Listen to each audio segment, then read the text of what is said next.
Acredito que você já está começando a entender como realmente funciona a política, né? Eu estou fazendo o maior esforço para você entender isso, para que você veja que no apagar das luzes, no meio da política, ninguém é de ninguém.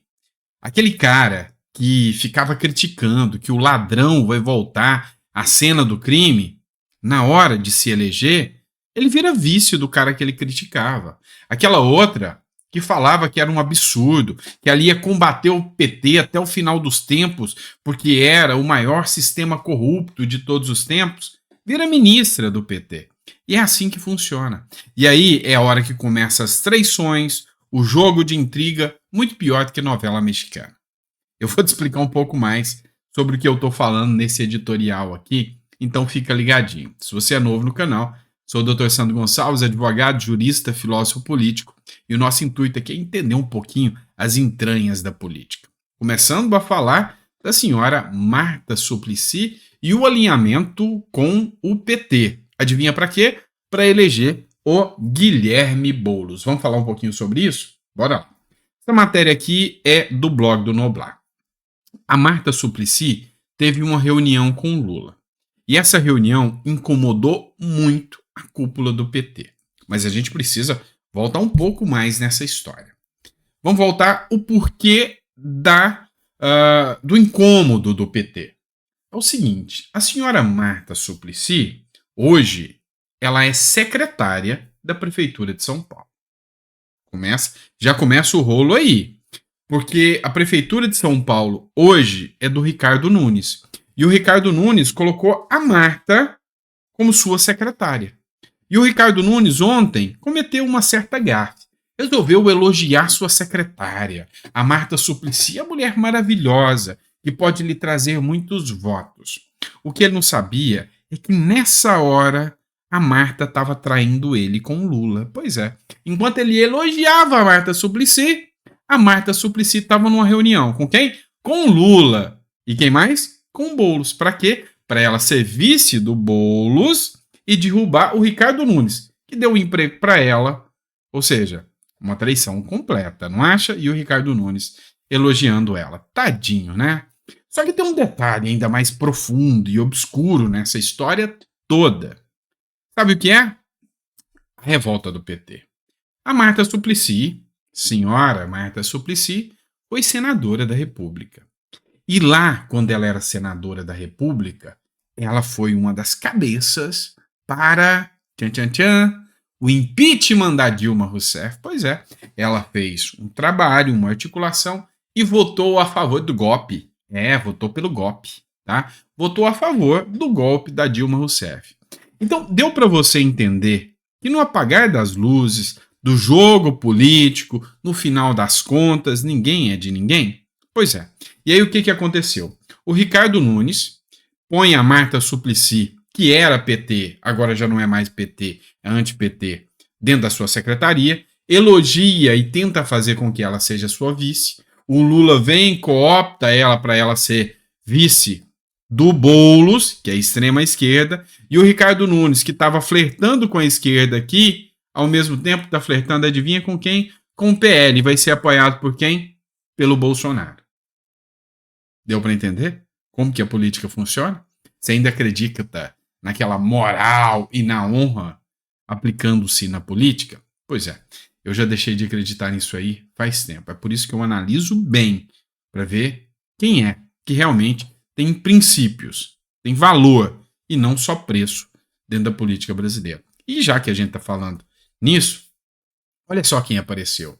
O Eduardo Leite. O Eduardo Leite, o único governador da região sul, sudeste, né, e centro-oeste, que resolveu aparecer no evento do Lula, no evento do 8 de janeiro, Democracia Inabalada.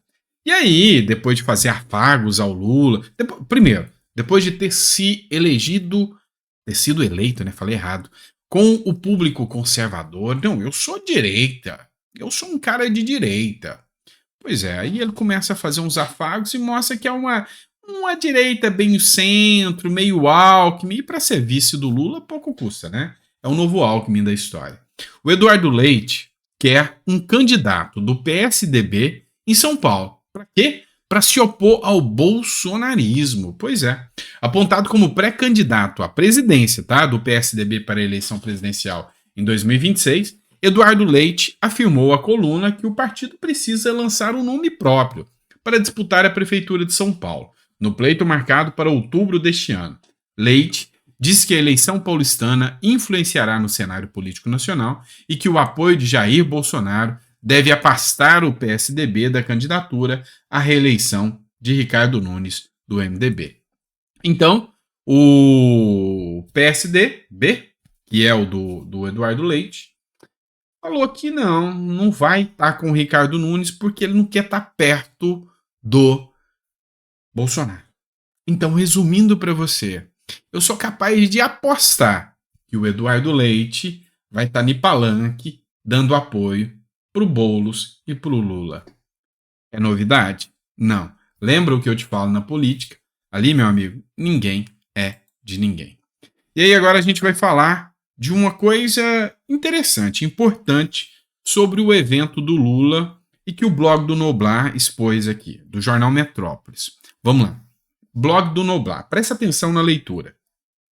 Governo avalia bem ato pró-democracia, mas pisa na bola por discursos.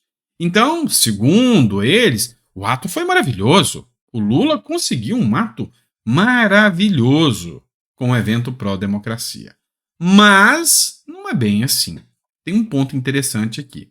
O governo Lula avaliou positivamente o ato Democracia Inabalada na segunda-feira, no Congresso Nacional. Nos bastidores, a SECOM, que é a Secretaria da Comunicação Social, comemorou o espaço que o evento teve na mídia, sobretudo a televisiva. A imagem de Lula, Luiz Roberto Barroso e Rodrigo Pacheco, segurando um exemplar da Constituição de 1988, foi o ponto alto do evento, avalia a equipe de comunicação. Eu sei que não era a foto que o Lula queria, ele queria mais, tá? Mas tudo bem. No entanto, parte do grupo que cuidou da cerimonial foi vencida por um desejo pessoal de Lula. A governadora Fátima Bezerra, do PT, do Rio Grande do Norte, foi a única chefe do executivo estadual a discursar na solenidade. Esse ponto causou uma discussão sobre o caráter político eleitoral do ato. Para uma parte do cerimonial, um governador não petista, mesmo que aliado, deveria ter discursado também, para não parecer um evento de campanha. No entanto, o próprio presidente fez questão da Bezerra discursar. Só até aqui que eu queria ler com você. Então quer dizer que esse evento do 8 de janeiro virou um evento de campanha feito com dinheiro público pelo Lula? Pois é. Deixa eu contar uma coisa para vocês. Teve um certo presidente que resolveu fazer um ato de 7 de setembro. E nesse ato, apareceu gente demais, lotou, com dinheiro público. E aí, disseram que ele extrapolou os limites do evento público e que fez campanha eleitoral se valendo da máquina pública. E por causa disso, esse cara ficou inelegível. O nome dele é Jair Bolsonaro. E agora, o Lula faz um evento que a própria militância petista entende. Foi um evento político eleitoral só com figuras do PT podendo discursar. Vai ter inelegibilidade? Tá, você vai me falar, olha, não dá inelegibilidade porque não é período de campanha eleitoral. Não é ano de campanha eleitoral, não? 2024 tem candidatura aí para prefeito, não é? E aí, como é que fica? Vai ter inelegibilidade? Pois é, com toda certeza não. E aí, a grande questão que eu quero mostrar para vocês, lendo a estrutura aqui do que escreveu o Noblar, é que são 2 pesos e 2 medidas. Se fosse o outro, o Bozo, o cara ruim, inelegível. Mas é o Lula, tá tudo liberado. Concorda comigo? Então, não, Lula não vai ficar inelegível. Eu sei que você ficou empolgadinho com o título aí do vídeo, mas é só para mostrar para vocês. O uso da máquina pública como campanha eleitoral pode, se você estiver do lado certo, tá bom? E aí vamos falar de pesquisa? Matéria do Estadão, falando sobre o Bolsonaro, já que a gente citou o Bolsonaro. Essa pesquisa diz o seguinte: a maioria dos brasileiros vê Bolsonaro como um dos responsáveis pelo ato de 8 de janeiro e defende uma punição legal. Isso aqui é uma pesquisa que saiu. A maioria dos brasileiros considera o ex-presidente Jair Bolsonaro responsável pelos atos do 8 de janeiro, que culminaram nas invasões do Palácio do Planalto, do Congresso e do Supremo Tribunal Federal. E avaliam que ele deveria ser punido pela justiça. É o que aponta a pesquisa Atlas Intel, divulgada nesta segunda-feira. Conveniente, hein? Eu vou falar isso aqui com vocês. De acordo com o Instituto, 52% responsabiliza Bolsonaro pelas invasões, contra 44% que não atribuem responsabilidade a ele. O índice é similar quando os entrevistados são questionados se o ex-presidente deveria sofrer alguma punição legal. 52% responderam que sim, 43% e não. Lembro que eu falei para vocês que eles estão cevando a opinião pública para prender Bolsonaro.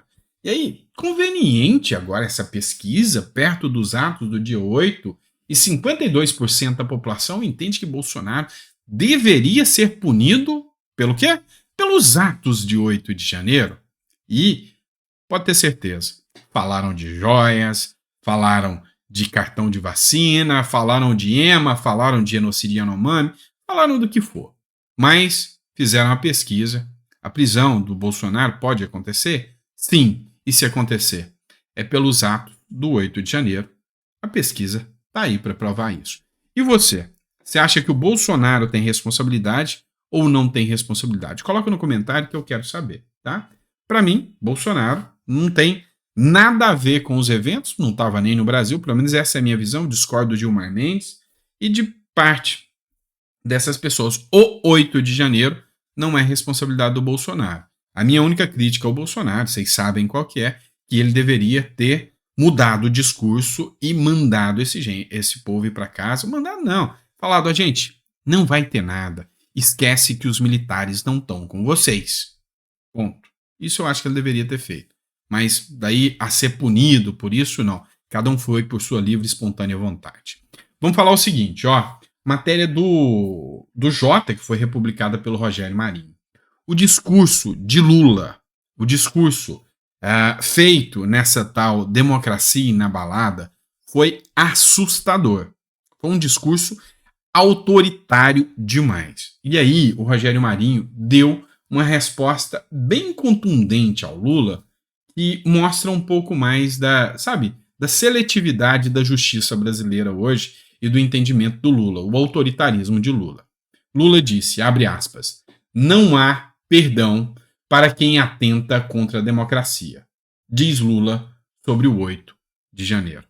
E aí o Rogério Marinho, que para mim é um dos senadores mais coerentes do momento, e eu falo que ele, Eduardo Girão, dentre outros, tem um respeito, uma admiração pelo trabalho que eles vêm fazendo, pela sua coerência. Escreveu o seguinte, Dilma, Genuíno, Gabeira, José Dirceu, todos são ex-terroristas com envolvimento na luta armada, usavam armas, tá? Contra o governo da época. Ao contrário da maioria dos manifestantes que promoveram uma baderna em 8 de janeiro de 2023. A reconciliação do país se deu com o projeto de anistia e a redemocratização. A diferença é a estatura dos líderes que promoveram a reconciliação. Lula não tem estatura e nem sabe o que é democracia. O PT é autoritário e ditatorial. Democracia tutelada. Ou seja, é uma democracia relativa. E falou bem, escreveu bem. Falar que não há perdão. E aí? E aqueles outros que atentavam até fazendo assalto a bancos, coisa, guerrilha mesmo, que teve a lei da anistia e a redemocratização. Por que agora gritar sem anistia? Hã? 2 pesos, 2 medidas. É assim que o PT age, gente. Então vamos abrir os olhos. O Rogério Marinho falou tudo aqui. Lula é autoritário. Esse é o grande ponto. Vamos lá. Matéria que traz o antagonista. 8 de janeiro. Lula queria a foto. Ficou só na vontade. Arthur Lira, governadores e até mesmo aliados do presidente da República faltaram ao evento alusivo aos atos do 8 de janeiro. Que mostra? Mostra que Lula queria holofotes. Mostra que Lula só queria mostrar para todo mundo que Lula é a democracia. Ele é a verdadeira democracia. Assim como Fidel Castro foi a verdadeira democracia. Assim como Daniel Ortega é a verdadeira democracia. Assim como Evo Morales. Assim como o próprio Nicolás Maduro. Eles são a democracia. Pois é. Só que não pegou muito bem esse tipo de postura. E a verdade é que Lula não tem todas as instituições, todos os políticos alinhados no mesmo pensamento de Lula, não. O Lula de hoje não tem o mesmo domínio de antigamente. Ele é perspicaz, é inteligente, é um cara que, sem sombra de dúvidas, sabe usar a narrativa a seu favor. Lê do engano você imaginar que o Lula é um analfabeto, um cara despreparado. Ninguém despreparado chega por 3 vezes na presidência da República. Então, abre os olhos. Este discursinho que as pessoas tentam te vender de que Lula é um analfabeto. Mentira. O cara é muito estratégico. Só que ele sabe usar essa estratégia para construir as narrativas perfeitas. Só que tem hora que não dá certo. Tem hora que não dá certo. E a narrativa só mostrou uma coisa. Lula não tem apoio nenhum da parte política do Brasil. Do deputado e do senador que é eleito, esse ele não tem. Mas mostrou um lado perigoso, que a Folha de São Paulo nos mostra. O evento de 8 de janeiro mostra Lula e STF com discursos alinhados, mas Congresso dividido.